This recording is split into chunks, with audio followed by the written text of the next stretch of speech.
ఏ గుడైనా సరే భక్తుల మనోభావాలు దెబ్బతినకుండా ఆచార వ్యవహారాల్ని నిర్వీర్యం చేయకుండా అపరాధం వాటిల్లకుండా ముందుకు తీసుకెళ్లాల్సిన అవసరం ఉంది. అది వారి బాధ్యత. సో టీటీడీ బోర్డుని కాన్స్టిట్యూట్ చేసిన వైసీపీ ప్రభుత్వం 2019 నుంచి సంస్కరణల పేరుతోటి అంతకుముందు చాలా తప్పులు జరిగినాయనే వాటితోటి చాలా మార్పులు చేర్పులు పట్టుకొచ్చారు. స్వామివారి పూజా విధానాలు మార్చేశారు. శ్రీవాణి ట్రస్ట్ అని పేరు పెట్టి దాని మీద 10,000 రూపాయలు టికెట్ పెట్టారు ఒక్కొక్క వ్యక్తికి. ఒక్కొక్క కుటుంబం వస్తే 5 మంది నలుగురు వస్తే తక్కువ కాకుండా వాళ్ళకి 50,000 రూపాయలు వసూలు చేసి టికెట్ మటుకు బిల్లు మటుకు 500 రూపాయలకి ఇస్తూ ఉండేవాళ్ళు. ఇది నేను చాలాసార్లు నాతో పాటు చాలామంది భక్తులు ప్రస్తావించారు. చాలామంది రాజకీయ పార్టీల ప్రతినిధులు దీన్ని ప్రస్తావించారు. అన్ని పార్టీలు ప్రస్తావిస్తూనే ఉన్నాయి, వెలితి చూపుతూనే ఉన్నాయి. కానీ ఏ రోజు కూడా దాన్ని పట్టించుకున్న పాపాన్ని పోలేదు. అలాగే వైసీపీ పాలనలో అఫీషియల్గా ఆన్ రికార్డ్ 219 గుడుల్ని అపవిత్రం చేశారు. విగ్రహాలని విధ్వంసం కావచ్చు, రథాలు తగలబెట్టడం కావచ్చు, అలాగే 300 పైచిలకు మన దేవాలయాలను అపవిత్రం చేశారు. ఇన్ని జరిగినా కానీ ఎప్పుడు నేను గొంతెత్తుతూనే ఉన్నాను. ఆ రోజు రామతీర్థం సమయంలో కూడా రాముల వారి విగ్రహాన్ని తల నరికేస్తే అర్చకులు దాన్ని రాముల వారి విగ్రహాన్ని ఇలా పట్టుకొని ఆయన బాధపడుతూ ఉంటే ఆ రోజు కూడా నేను తెలియజేశాను. ఆ రోజు కూడా అందరూ ఏకం కావాలి. ఎవరి మతమైనా కావచ్చు, ఎవరి ప్రార్థనా మందిరాలు కావచ్చు, దేవాలయం కావచ్చు, మస్జిద్ కావచ్చు, చర్చి కావచ్చు, కానీ వారి మనోభావాలకి దెబ్బతినేలాగా దాడులు జరిగితే బయటికి రావాలి అని అందరూ నేను కోరుకుంటే ఆ రోజున చిలకలూరుపేట నుంచి ఉండే ముస్లిం సమాజం సోదరులు కూడా బయటకు వచ్చి ఆ రోజున మద్దతు తెలియజేశారు. ఇది ధర్మానికి సంబంధించిన వాళ్ళని ఒక పిలుపునిస్తే ఆ రోజు కూడా వచ్చారు. మీరు కావాలంటే అది ఒకసారి మీరు ట్విట్టర్ టైం లైన్లో ఉంటుంది, అది కూడా మీరు చూసుకోవచ్చు. కానీ ఈ రోజున మేము ముందు నుంచి తెలియజేస్తూనే ఉన్నాం. చాలా అవకతవకలు జరుగుతూ ఉన్నాయి, ప్రసాదాలు కల్తీ జరుగుతూ ఉన్నాయి, సరిగ్గా లేవు, ప్రసాదం నాణ్యత పోయింది, డబ్బులు కలెక్ట్ చేస్తున్నారు, రిసిప్ట్లు ఇవ్వట్లేదు. అసలు టీటీడీ మీద కూడా వైట్ పేపర్ రావాల్సిన అవసరం ఉంది. ఇవన్నీ కూడా మేము చాలాసార్లు అనుకుంటా ఉన్నాం. కానీ ఈ స్థాయిలో కల్తీ జరుగుద్దని, కల్తీ ఉంటుంది, ఫుడ్ అడల్ట్రేషన్ ఉంటుంది, చేసే తిండిలో కల్తీ ఉంటుంది, అన్ని దేవాలయాల్లో కూడా ప్రమాణాలు పాటిస్తున్నారా లేదా అన్న చర్చ బయటకు వచ్చింది ఈరోజు. ముఖ్యంగా తిరుపతి లడ్డుకు శ్రీవారి మహాప్రసాదానికి సంబంధించి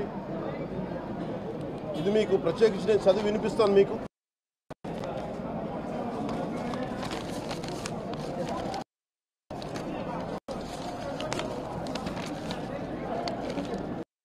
ఈ రిపోర్ట్ ప్రత్యేకించి centre for analysis and learning in livestock and food of the national dairy development board వారికి శాంపుల్స్ పంపిస్తే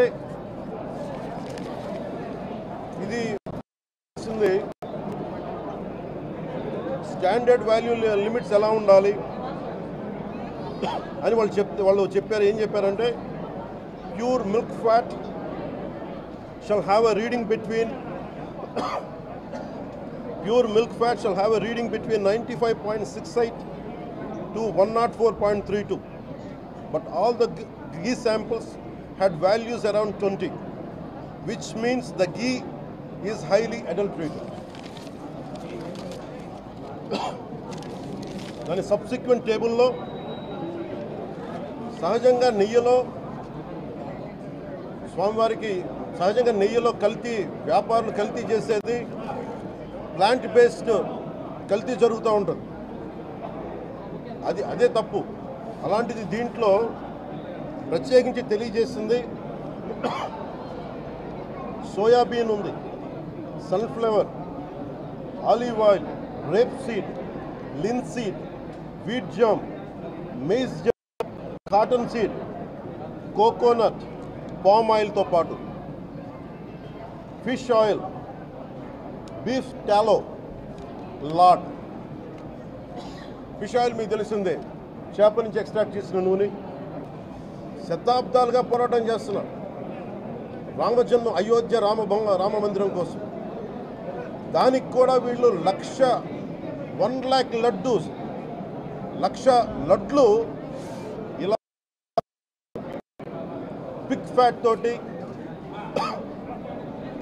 ఫిష్ ఆయిల్ 1,00,000 లడ్లు కొన్ని దశాబ్దాలుగా శతాబ్దాలుగా అయోధ్య రామ మందిరం కావాలని చాలా ప్రతిష్టాత్మకంగా తీసుకుంటే దానికి కూడా తిరుపతి లడ్లు వెళ్ళింది, టీటీడీ లడ్లు వెళ్ళింది.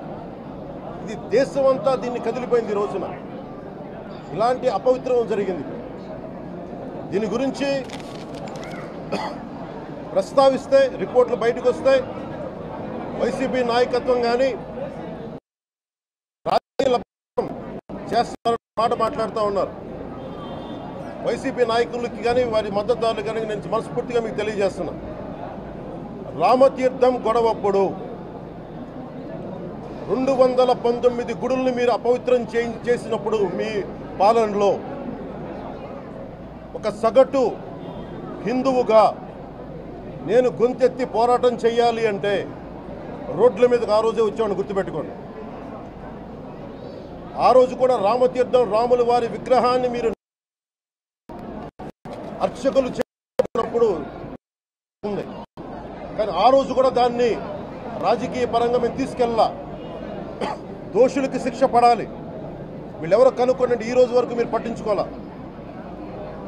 ఇది మేము చెప్తూనే నిజంగా చేయాలంటే ఈ ప్రస్తావన ఎందుకు తీసుకొస్తున్నానంటే సమాజంలో అస్థిరత లేదంటే డిస్హార్మనీ క్రియేట్ చేయడానికి మేము లేవు ఇక్కడ. కానీ తప్పు జరుగుతుంటే, దాడులు జరుగుతూ ఉంటే, అపవిత్రం చేసుకుంటూ వెళ్ళిపోతే చూస్తూ ఎవరు కూర్చోం. తప్పు, అది కూడా తప్పు అవుద్ది. ఫండమెంటల్ కాన్స్టిట్యూషనల్ ఫండమెంటల్ ఇది. ప్రతి వ్యక్తికి వారి ధర్మాన్ని ఆచరించే హక్కు ఉంది. ఎవరన్నా వచ్చి ఆ ధర్మాన్ని పాడు చేసే హక్కు ఎవరికి లేదు. ఫండమెంటల్ రైట్ ఇది. ఇలాంటి స్థాయిలో ఈ రిపోర్ట్ బయటకు వచ్చినప్పుడు ఏం చెప్పు ఉండాల్సింది గత ముఖ్యమంత్రి గారు? సార్, ఇది ప్రభుత్వం, మన కొత్త ప్రభుత్వంలోకి వచ్చాం. ఇది వెండెట్టా ప్రభుత్వం కాదు, ఇది పగా ప్రతీకారాల ప్రభుత్వం కాదు ఇది. కానీ తప్పు జరుగుతుంటే మటుకు చేతులు కట్టుకొని చూసే ప్రభుత్వం కూడా కాదు. అది మీకు చాలా పగడ్బందీగా తెలియజేస్తున్నాను విషయం. అలాంటిది నా మీద ఎన్నో మాట్లాడినా మేము ఎప్పుడు మాట్లాడలా. రామతీర్థం గురించి జరిగినప్పుడు కూడా మేము మాట్లాడలా. కానీ ఈ రోజున రిపీట్ అయిపోతున్నాయి మిస్టేక్స్. అలవాటైపోయింది.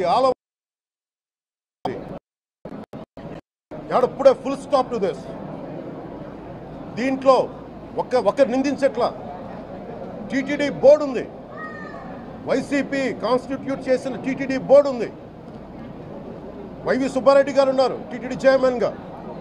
టీటీడీ ఈవోగా ధర్మారెడ్డి గారు ఉన్నారు. మళ్ళీ వాళ్ళు కాకుండా కొత్తగా వచ్చారు. ఈ 5 సంవత్సరాలు ఈ బోర్డు ఏం చేస్తూ ఉంది? ఈ టీటీడీ బోర్డుని మేము ప్రశ్నిస్తున్నాం. మీరు బయటికి రండి.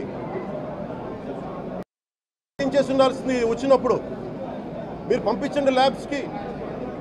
మీకు ఎవరైతే తప్పులు చేశారో వారి మీద మీరు చర్యలు తీసుకోండి చెప్పాలి. కానీ తప్పులు చేసిన వాళ్ళని వెనకేసుకొచ్చే విధానం ఏంటో నాకు అర్థం కావట్లేదు. ఇదాన్ని మార్చుకోవాలి. అంతేగాని మీరు అస్థిరత చేసే ఆలోచన కానే కాదు. ఇదే మీరు ఊహించండి. ఇంకా ఏ ధర్మం ఇలాంటి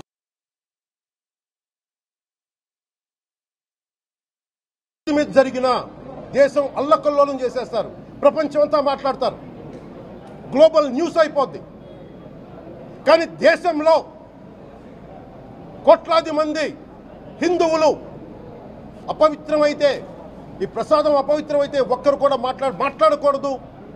ఇది సెక్యులర్ వ్యవస్థకు విఘాతం అంటే హిందువులకి మనోభావాలు ఉండవా? ఇది ఒక్కరు నిందించట్లా. అసలు మీరు ప్రస్తావన చేయకూడదు, ఇది తప్పు, ఇది మాట్లాడకూడదంటే ఎట్లా? ఇదే వేరే మతానికి మీరు అన్వయిస్తారా? నేను అన్ని మతాలని సమానంగా గౌరవించేవాడిని.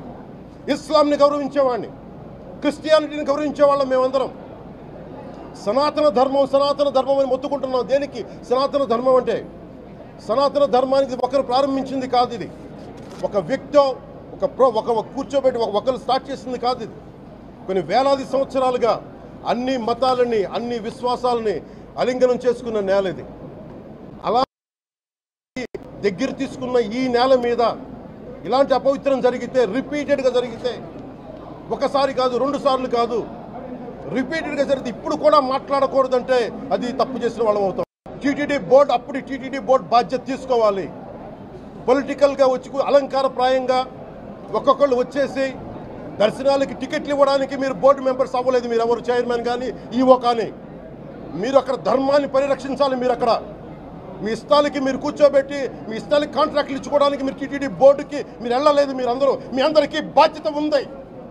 మీరు నిర్ణయించుకోవాలి. ఎవరికి కోపాలు రావు, ఎవరికి వేదన రాదు, ఎవరికి బాధలు రావుంటే కుదరదు. వస్తాయి బాధలు, వేదన ఉంది, మాట్లాడతాం. మర్చిపోకండి ఎవరు. గత ముఖ్యమంత్రి గారు కూడా నేను చేస్తా ఉన్నాను, జగన్మోహన్ రెడ్డి గారికి కూడా. ఇదే చర్చికి జరిగితే మీరు ఊరుకుంటారా? ఒక మసీదుకి జరిగితే ఊరుకుంటారా? ఒక తిరుమలకు జరిగినప్పుడు ఎందుకు వెనకేసుకొస్తారు? రాకండి. ఏ మతం మీద దాడి జరిగినా సంపూర్ణంగా నాతో సహా మేము ఖండిస్తాం, వస్తాం. ఇస్లాం మీద దాడి జరిగితే మేము మాట్లాడతాం. క్రిస్టియానిటీ మీద దాడి జరిగితే మేము మాట్లాడతాం. హిందూ ధర్మం మీద, సనాతన ధర్మం మీద దాడి జరిగితే కూడా నేను మాట్లాడతాను. ఇది మొదటిసారి కాదు, మేమందరం మాట్లాడతాం. ఇది ప్రాథమిక హక్కు. ఇది పరస్పర విశ్వాసాలను గౌరవించుకోవడం చాలా చాలా అవసరం. ఇది అందరికీ తెలియజేస్తున్నాను. ఇది దోషులకి కఠిన శిక్ష పడాలి. అలాగే ముఖ్యమంత్రి గారికి కూడా నేను తెలియజేసుకున్నాను, చంద్రబాబు నాయుడు గారికి కూడా. క్యాబినెట్ మీటింగ్ జరగాలి, అసెంబ్లీలో చర్చ జరగాలి. అసలు టీటీడీ ట్రస్ట్లో ఎన్ని అవకతవకలు జరిగినాయి, దీని మీద కూలంకషంగా దీని మీద చర్చలు జరగాలి.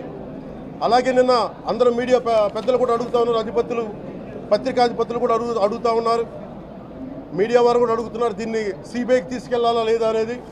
అది గౌరవ ముఖ్యమంత్రిగా నిర్ణయం తీసుకోమని. మీరు ఏ నిర్ణయం తీసుకున్నా క్యాబినెట్ మీ వెనకాల ఉంటుంది, ఉంటారు. ఇది ఇక్కడతో ఆగాలని మనస్ఫూర్తిగా నేను కోరుకుంటున్నాను.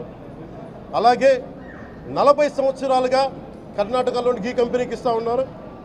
15,000 కేజీలు అవసరం అవుతుంది నెయ్యి, మనకి స్వచ్ఛమైన నెయ్యి. అలాంటిది వీళ్ళు 1000 రూపాయలు కొన్నదాన్ని వీళ్ళు 360 రూపాయలకే వస్తుందని చెప్పి ఎవరో మిడిల్ మ్యాన్ వచ్చి చెప్పారు. ఆ మిడిల్ మ్యాన్ ఎవరు? మీరు 1,00,000 లడ్డూలు మీరు అయోధ్యగా పంపించినప్పుడు మాట్లాడింది ఎవరు? చెక్ చేశారా? క్వాలిటీ చెక్ చేశారా? కోట్లాది మంది భగవంతుణ్ణి విశ్వాసం ప్రకటించే ప్రతి ఒక్కరి ఈ రోజున బాధకు గురయ్యారు. నాకు నిజంగా ఇంకో వేదన కూడా ఉంది. ఇది ఇంకొకరిని నిందించట్లా. తిరుమలలో ఉండే ఇంతమంది సేవ చేసుకునే వ్యక్తులు కానీ మీరందరూ హిందువులే కదా. మీరందరూ టీటీలో ఉండే వందలాది మంది ఎంప్లాయీలు, ఉద్యోగులు, వేలాది మంది ఉద్యోగులు, మీరందరూ ఏం చేస్తున్నారు? మీరు హిందువులు కాదా? మీరు స్వామివారికి అపవిత్రం జరుగుతూ ఉంటే మీరు కల్తీ నేచర్ మీకు తెలిసి కూడా మీరు ఎందుకు కాముకున్నారు? భయపడ్డారా? వైసీపీ అంటే వైవి సుబ్బారెడ్డి గారంటే భయపడ్డారా? ధర్మారెడ్డి గారంటే భయపడ్డారా? ఏ స్వామి అయితే మీకు ఆశ్రయం ఇచ్చారో ఆ స్వామికి అపవిత్రం జరుగుతూ ఉంటే మీరందరూ కామ్గా కూర్చునే మీకు ఎలా వచ్చింది? మీకు ఇది నేను సాటి హిందువులను కూడా నేను ప్రశ్నిస్తున్నాను. దీంట్లో ఇది ముందుగా ప్రతి హిందువు గౌరవించాల్సింది. దీన్ని మీ మతాన్ని మీరు గౌరవించుకోండి ఫస్ట్. ప్రతి హిందూ నేర్చుకోవాలి. ఇది ప్రతి హిందూ ఆత్మపరిశీలన చేసుకోవాలి. మీరు బయటికి రావాలి. తప్పు జరుగుతూ ఉంటే కూర్చొని చేతులు కట్టుకొని మనకెందుకులే అంటే ఇలాగే ఉంటాయి. ఇది మారాలి.